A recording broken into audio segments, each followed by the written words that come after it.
Alhamdulillah wahdahu wassalatu wassalamu ala man la nabiyya ba'da wa ba'du. Assalamualaikum warahmatullahi wabarakatuh. Alhamdulillah, una sa lahat, puri natin ang nag-iisa Diyos na tagapaglikha na binigyan tayo mulang pagkakataon na magkasama-sama. At alhamdulillah, pinili niya tayo sa dami-dami ng mga tao sa labas at pinili niya tayo, alhamdulillah, upang makasamba sa Kanya. Alhamdulillah.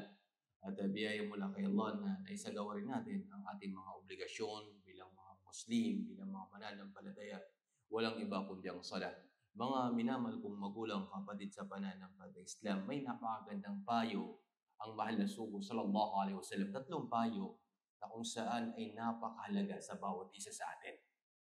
Etong tatlong payo na ito na kung saan siya rin ipinayo sa mga sahaba.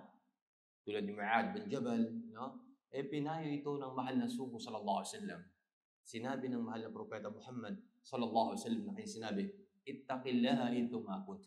وَأَتْبِي سَيِّئَةَ الْحَسَنَةَ تَمْحُوهَا وَخَالِقِ النَّاسَ بِخُلُقٍ حَسَنٍ." Rawahu Tirmidhi. Sa isang hadith na binanggit ng mahal na sugo sallallahu alaihi wasallam na sinabi niya, katakutan mo ika si Allah saan ka man naroon. At sundan mo ang mga nagawa mong kamalian ng kabutihan nang sa ganito'y mabura at makitungo ka sa mga tao ng magandang pakikitungo. Allah Akbar. Napakagandang payo mga kapatid, mga magulang sa pananampalataya Islam. Dito, na kung saan pinapaalalahanan tayo ni Allah na dapat makilala natin siya, masamba natin siya. Sapagkat isa sa dahilan bakit andito tayo sa mundo, ang kilalanin siya, ang sambahin siya. وَمَا خَلَقَتُ الْجِنَّ وَالْإِنسَ إِلَّا لِيَعْبُدُونِ. Hindi ko ikanilikha mga tao at mga engkanto maliban na lamang sambahin ako. Makilala mo siya, ang kanyang ikang kapangyarihan, ang kanyang kadakilan. Yes. Ang pagkatakot kay Allah, saan ka man naroon, hindi lang sa masjid. Paglabas mo ng masjid, saan man, may tao wala. Dapat alalahanin mo na ang dakilang tagapaglikha ay lagi na nakapasid sa iyo. Subhanallah. Ito ang ikang koneksyon sa pagitan ng alipin at sa kanyang dakilang tagapaglikha. Ito yung unang payo.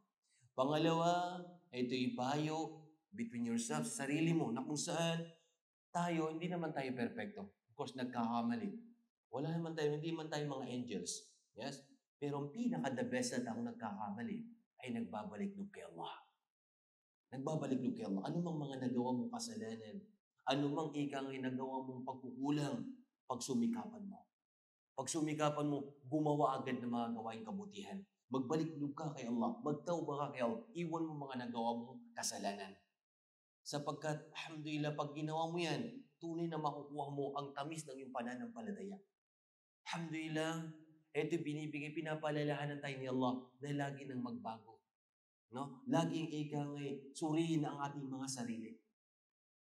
Pag once na nakagawa ka ng mga kamalian, gumawa agad ng kabutihan. Halimbawa, mali anumang mga gawain na hindi maganda, gumawa ka agad ng kabutihan tulad ng pagbibigay ng kawang gawa, yes? Pag-uutos ng mabuti, mga gawain na kung saan para maburai kayong mga nagawa mong kasalanan. Pangatlo, pakitunguhan mo mga tao ng magandang pakikitungo. Subhanallah. Especially ang mga magulang mo, ipakita mo, ipadama mo sa kanilang pagmamahal. Mahal mo sa buhay, mga pamilya, anak mo, asawa mo, yes? Yung mga malapit sa'yo, pakitunguhan mo sila ng maayos. Hindi lang yung mga Muslim, kahit yung mga non-Muslim. Ipakita mo na ikaw, kilala ka bilang Muslim sa kabutihang asal. Allah Akbar. Kilala ka bilang Muslim na kung saan mabuti ka sa pananalita mo, sa gawain mo. Dapat doon tayo makilala. Dapat yun yung mga, kumbaga, tanda ng isang Muslim, kilala sa kabutihan. Kilala sa pagtulong sa kapwa. Allah. Mapamuslim nan Muslim, ipakita natin kaganda ng Islam. Sinabi ng hadith na ito, وَخَالِقِ النَّاسَ بِخُلُقٍ حَسَنٍ. Mga tao, Allah, hindi lang sa mga Muslim, kahit yung mga tao, kapwa mo tao, ipakita mo ang aral ng Islam. Kaya itong tatlong payo na ito na kung saan ay bigyan natin ng pansin at isabuhay natin sa abot ng ating mga kaya. Hanggang dito na lamang, patawarin nawa tayo ni Allah sa ating mga pagkukulang at igawad nawa ni Allah ang kabutihan sa atin sa mundong ito, lalong sa kabilang buhay. Subhanakallah bihamdika asyhadu an la ilaha illa anta, nastaghfiruka wa atubu ilaik. Assalamu alaikum warahmatullahi wabarakatuh.